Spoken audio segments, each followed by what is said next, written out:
आता I current म्हणजे विद्युत धारा. विद्युत धारा म्हणजे काय लक्षात घ्यायचे, विद्युत धारा म्हणजे rate of flow of charge. प्रभार पळण्याच्या दराला विद्युत धारा म्हणतात.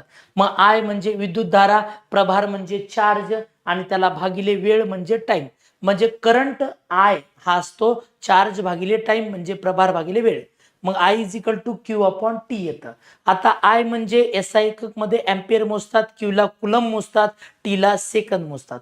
1 अँपियर बरोबर 1 कुलम भागिले 1 सेकंद येतं, हे लक्षात घ्यायचंय. त्यानंतर आपण इथं पाहतो, आता इथून चार्ज जातो, रेजिस्टर हा चार्जला विरोध करतो. प्रभार असा पळतो, आय इकडं प्रभार पळतोय, पॉझिटिव्ह प्रभार इकडे पळतोय. इथं वरती जायचंय प्रभाराला, रेजिस्टन्स जाऊ देत नाही. या दोघात भांडण होतं, घर्षण. पण याला बॅटरी कोंबते, मग याच्यात संघर्ष होतो, तो कार्य म्हणून येतो. मग त्या इलेक्ट्रिक वर्कला म्हणतात. आणि हे ईएमएफ देतं कोण, बॅटरी, त्याला म्हणतात